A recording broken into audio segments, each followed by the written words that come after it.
Some motorcycle myths are easy to spot. Others, they sound reasonable. They get passed down by instructors, forums, old riders at gas stations. And before you know it, you're making bad decisions based on something that was never true to begin with. This isn't about calling out harmless rumors. This is about the stuff that gets repeated like gospel, but is quietly wrecking bikes, ruining rides, or putting people in danger. These are the motorcycle myths stupid people fall for. Don't be one of them. Number 1. Never use the front brake in the rain. This one gets tossed around like it's sacred truth. If it's wet, don't touch the front brake or you'll go down. Sounds smart, sounds cautious. It's also total nonsense. Avoiding your front brake in the rain doesn't make you safe. It makes you dangerous. Your front brake provides up to 70% of your stopping power, even in the wet. If you pretend it's off limits just because the pavement's shiny, you're now relying on your rear brake to do all the work. And that's a great way to lock it up, skid out, and land on your ass wondering what went wrong. Modern tires are better than ever. Even mid-range street rubber gives you a solid grip in the rain if you're smooth and smart. That means progressive input, weight transfer, and keeping the bike upright when braking, not avoiding the control entirely like it's cursed. Riders who say, "never use the front in the rain," are usually the ones who've never practiced emergency braking in wet conditions. They're scared of it, so they preach fear instead of technique. And that fear, it gets people hurt. Want to ride safe in the rain? Learn how your front brake works. Practice wet braking in a safe spot. And for the love of friction, don't pretend your most important control is optional just because the road is damp. Number 2. If your tires aren't slipping, they're still good. This one's a slow killer. You look at your tires. No cord showing, no cracking. They're not sliding around in corners. So you think, they're fine. No, they're not. They're hard as bricks, and you're rolling on hockey pucks wondering why your traction feels weird. Here's the truth. Motorcycle tires age out before they wear out. Just because they still look like tires doesn't mean they're doing their job. Rubber degrades, heat cycles, UV exposure, ozone, time. After a few years, your good-looking tires are about as grippy as a curling stone. And you won't notice it until it's too late. Braking distances creep up. Cold grip disappears. That nice planted feeling in corners, gone. And if you ever have to make an emergency maneuver, your tires are the weakest link. Manufacturers don't list expiration dates on tires just to scare you. There's a reason race teams toss tires after a weekend. And while you're not hitting those temps, you're still cycling them every ride. Especially if you park outside, skip tire checks, or ride in variable weather. You want to know if your tires are still good? Check the DOT date stamp. If they're pushing 5 years old, even if they have tread, they're done. No arguments. Riding on ancient tires isn't frugal. It's lazy. Don't wait until they slide to believe it. Number 3. Trail braking is only for the track. If you ever brought up trail braking in a parking lot conversation, chances are someone jumped in with, "That's only for racers. Don't do that on the street. It's dangerous."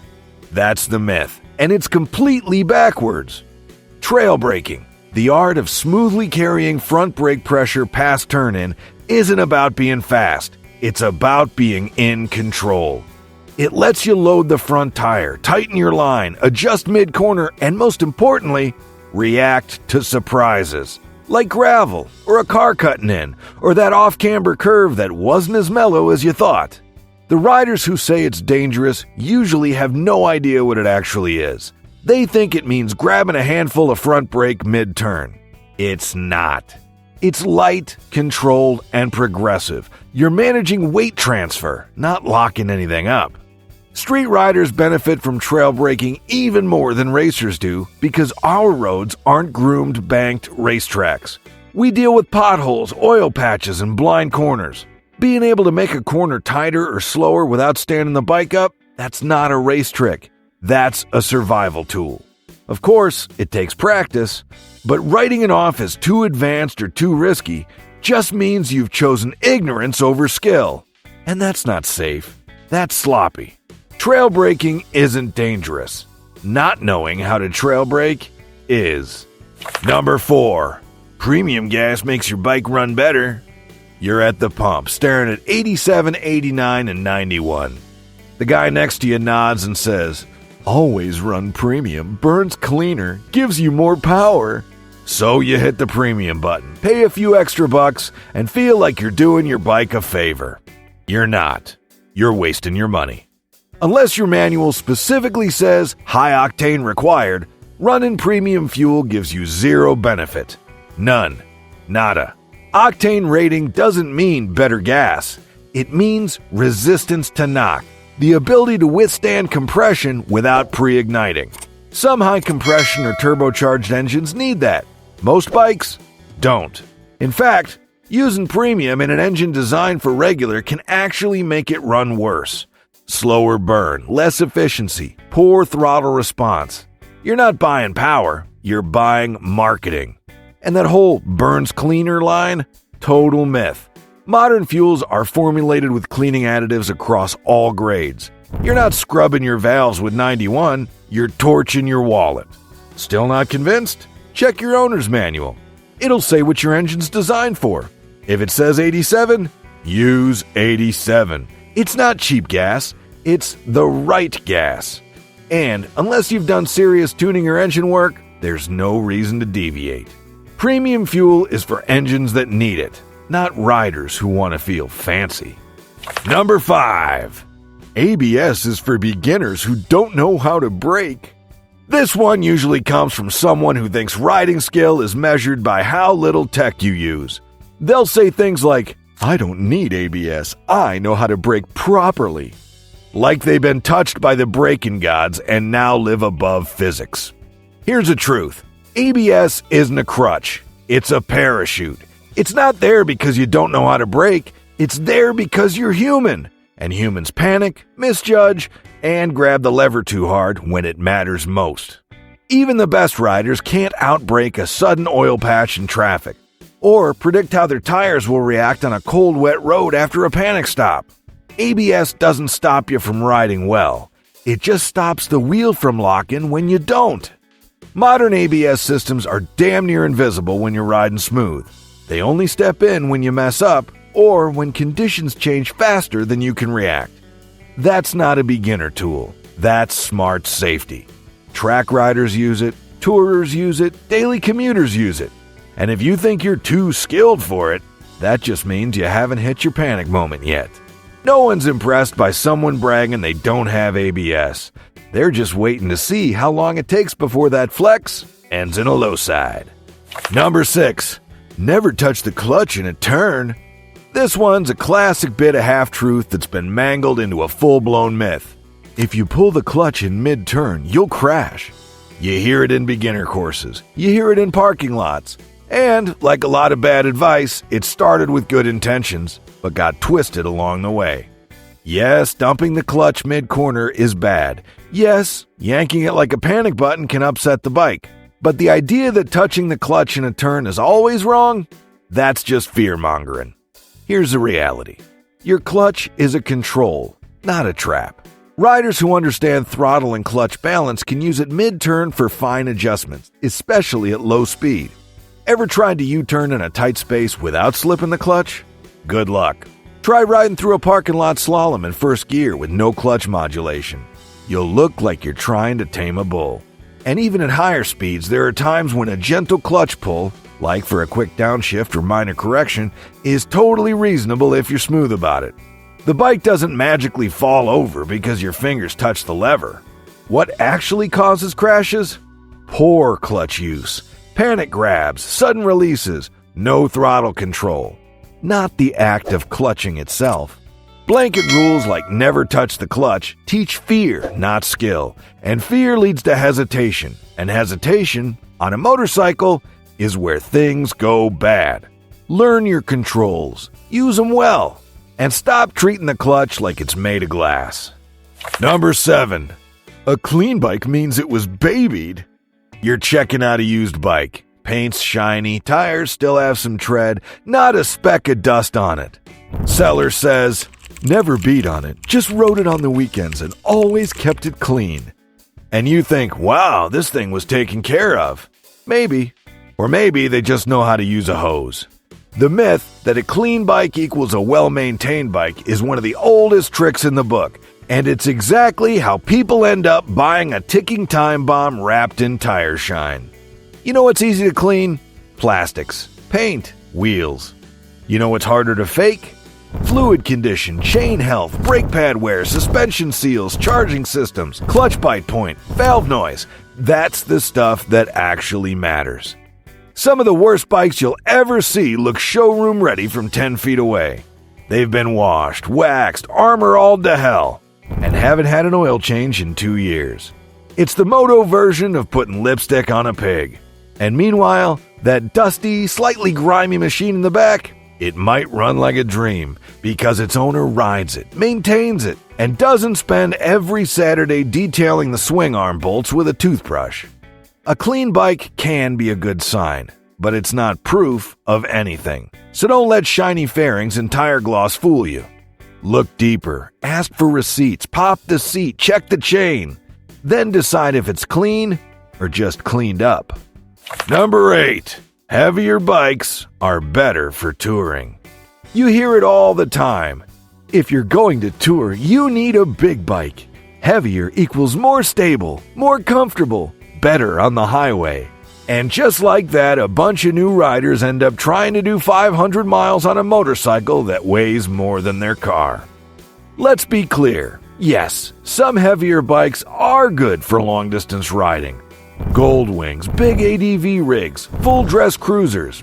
They're designed for comfort. But the myth that heavier equals better across the board, that's just bad advice wrapped in chrome. A heavier bike doesn't automatically give you stability.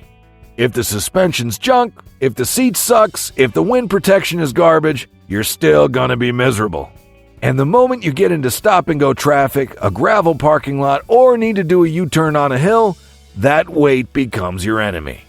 In fact, some of the best touring setups today are mid-weight bikes with smart mods.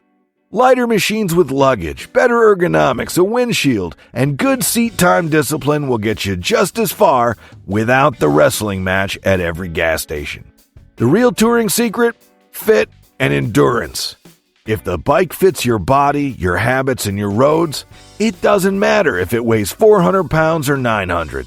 But if you pick a heavyweight just because you think it's the touring way, you're going to hate that decision long before you see state line number 2. Number 9. Downshifting is better than braking. This myth comes from every guy who watched Fast and Furious once and now thinks engine braking is some kind of pro-level move that replaces, actual brakes. Just drop a gear and let the engine slow you down, bro. It's better for the bike. No, it's not. It's not better for the bike. It's not better for stopping. And it's definitely not better for safety. It's just louder. Downshifting can help you control your speed, but it's a supplement, not a substitute. Engine braking is great for keeping the bike settled when you're slowing into a corner, maintaining control on a downhill, or cleaning up your line. But trying to use it as your main braking method is dumb, lazy, and potentially dangerous. Your brakes are designed to stop the bike. They're consistent, predictable, tuned for the job. The clutch and transmission? Not so much. Engine braking varies with gear, RPM, throttle input, and bike type. And if you botch your downshift, you risk a rear wheel lockup, a lurch forward, or a nasty surprise mid-turn. And don't forget, brake lights. When you slow down using only downshifts, no lights, no warning. To the driver behind you, it looks like you're coasting until they're 6 feet into your rear tire. Use your gears and your brakes. It's called riding well. But thinking you're slick because you downshifted 3 times instead of gently pulling the lever? That's not skill. That's a bad habit you haven't paid for yet. Number 10. You could skip maintenance if you ride gently. This is the lazy rider's favorite excuse. I don't ride hard. I don't need to service it as often. as if the laws of wear and tear only apply to throttle-happy hooligans and track day addicts. Wrong. So wrong. Your engine doesn't care how chill you think you are. Oil still breaks down, coolant still ages, brake fluid still absorbs moisture, rubber still cracks, filters still clog. It's not about how hard you ride. It's about how often you ride, how long, and how old the components are. Even bikes that sit need a lot of attention. In fact, low-mileage bikes are often in worse shape than regularly ridden ones, because things like fuel, tires, and seals degrade faster when they're just sitting there. Ever try starting a bike that hasn't moved in 2 years? That gently ridden machine now has stale fuel, a dead battery, varnish in the carbs, and dried out fork seals. The truth is, following your service intervals isn't optional. It's how you keep the bike alive. Even if you never hit redline, even if you don't ride in the rain, even if you swear you're the smoothest, softest, gentlest rider in the country. Maintenance isn't punishment for bad riding. It's the cost of keeping the machine healthy. And if you think you can outsmart the schedule just because you take it easy, you're not being smart. You're being cheap. Number 11. You can learn everything you need from YouTube. This one's sneaky because on the surface, it sounds empowering. Everything you need to know is online, man. Just watch a few videos and you'll be fine. Except, no. You won't. Not if you're relying only on YouTube. Now don't get it twisted. YouTube has some fantastic content. There are some great channels out there breaking down riding technique, maintenance tips, and how-tos that genuinely help riders. But the problem is, too many people treat it like gospel and never verify what they're watching. For every smart riding tutorial, there's a dude with bad mic audio, a backwards GoPro, and zero clue what he's talking about, telling you how to corner like a pro. There are videos pushing bad body positioning, dangerous maintenance shortcuts, and track tricks that'll land you in the hospital if you try them on a street with traffic. And then there are the comment sections. Don't even start. The blind leading the blind, arguing over oil weight and chain slack with the confidence of NASA engineers, all while typing from a bike that hasn't run in 3 years. YouTube is a great starting point, but it's not the finish line. If you really want to ride well, get trained. Take courses. Practice in the real world. Watch YouTube with a critical eye and back it up with actual experience. You can't download seat time, and no influencer is responsible for your crash because you believed every word of a 10-minute voiceover. Number 12. If it starts and runs, it's a good bike. This one comes up all the time, especially when someone's trying to sell you a bike with mystery mileage, questionable mods, and a maintenance history written in disappearing ink. Fired right up, runs strong, never had a problem. Cool. It also leaks, knocks, shifts like a blender full of gravel, and hasn't had a valve check since Bush was in office. Just because a bike starts doesn't mean it's healthy. You can pour garbage fuel into a cracked, dry-rotted tank and still get something to run. The real question is, what happens after 5 minutes? What does the oil look like? How's the throttle response? How's the suspension, electrical system, charging system, brake fluid, chain condition, and tire age? Bikes are durable, but they're not immortal. And way too many riders, and sellers, use starts and runs as code for, I haven't touched anything except the key. A decent battery and a shot of starter fluid can make a dead bike jump to life. That doesn't mean it's ready to ride. It means it's ready to take your money and leave you stranded. Don't let a healthy idle fool you. Look deeper. Ask questions. Check maintenance records. If someone's entire pitch is, runs great, you should be asking, for how long? Motorcycle myths stick around because they sound just smart enough to fool people and just vague enough to spread forever. But bad advice doesn't keep you safe. It keeps you slow, broke, or in the hospital. If you fell for any of these, shake it off. Learn, move on. We've all believed some dumb stuff until the ride proved us wrong. Got a myth I missed? Drop it in the comments and let's bust it together. Hit that like button, subscribe, and ride smarter, not just louder.